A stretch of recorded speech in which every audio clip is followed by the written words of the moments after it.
I had two fathers, a rich one and a poor one. Yeah. Not literally. One was my biological father and the other was my friend Mike's father, from whom I learned all of my lessons about money. One was highly educated and intelligent, while the other never finished the 8th grade. Both men were successful in their careers, working hard all their lives. Both earned substantial incomes, yet one struggled financially all his life. The other would become one of the richest men in Hawaii.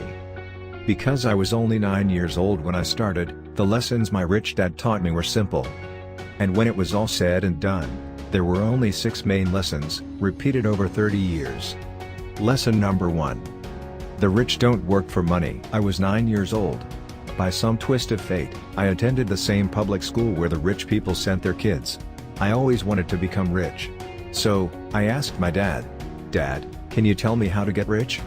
"I don't know, son. Why don't you ask your friend Mike's father?" I asked Mike and his dad agreed to meet on next Saturday morning. "Ready, boys? Mike says you want to learn to make money? Is that correct?" Yes, I nodded. "Okay, here's my offer. I'll teach you, but I won't do it classroom style. You work for me, I'll teach you. You don't work for me, I won't teach you." Okay, we agreed. "Good, Mrs. Martin will be by in 10 minutes.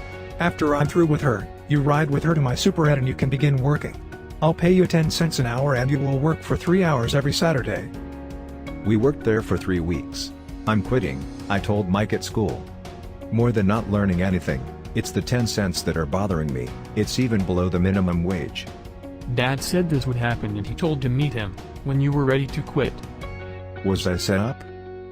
You pay me just 10 cents, you're cheap and you're not teaching me anything. Wow.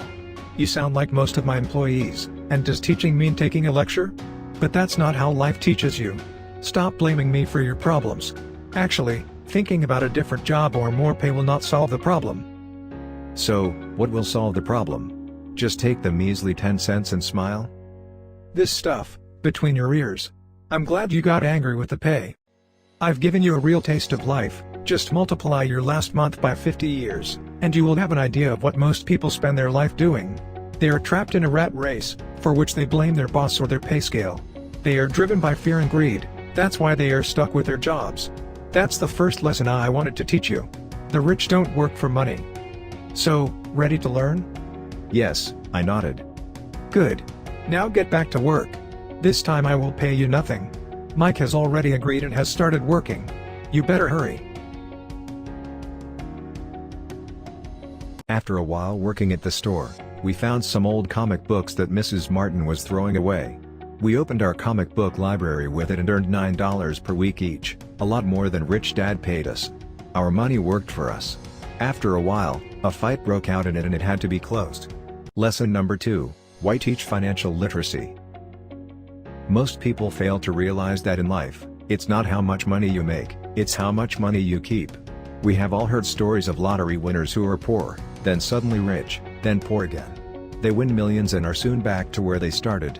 Or stories of professional athletes, who, at the age of 24, are earning millions of dollars a year, and are sleeping under a bridge by age 34.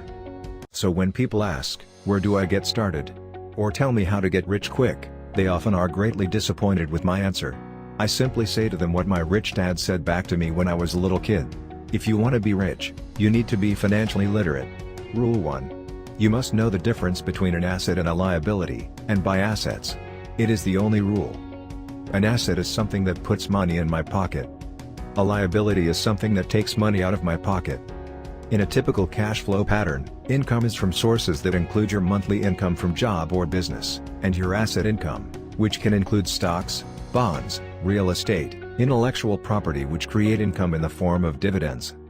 Liabilities include monthly expenses like rent, groceries, and any luxury spending. Once your asset income reaches high enough to replace your job, you are not required to work anymore, money works for you.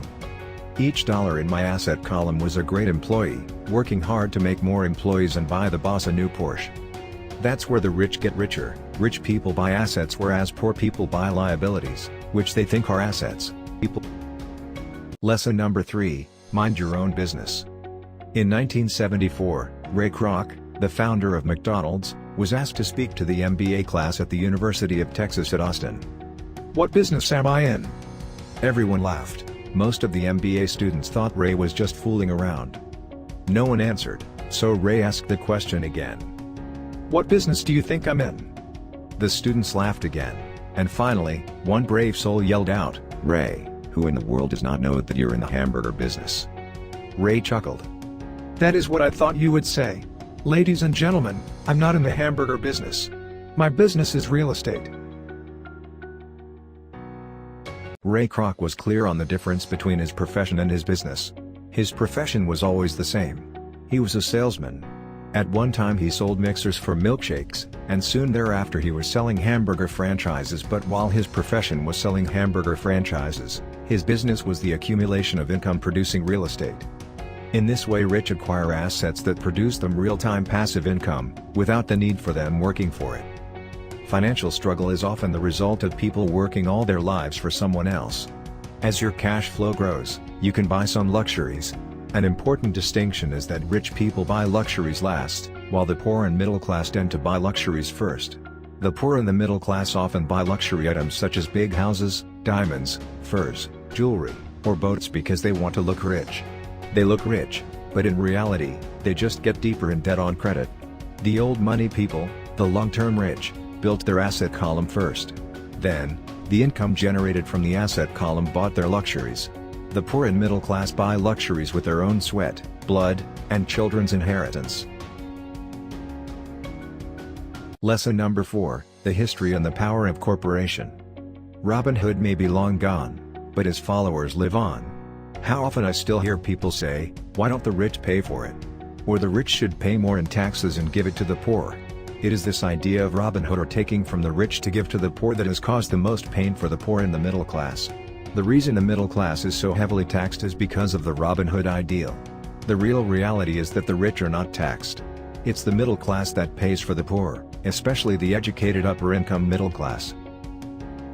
Taxes were initially levied against only the rich, by the majority, by telling the poor and the middle class that taxes were created only to punish the rich.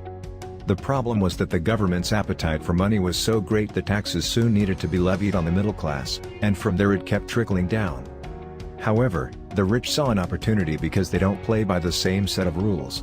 The rich knew about corporations, which became popular in the days of sailing ships. A corporation protects the rich. But what many people who have never formed a corporation do not know is that a corporation is not really a thing.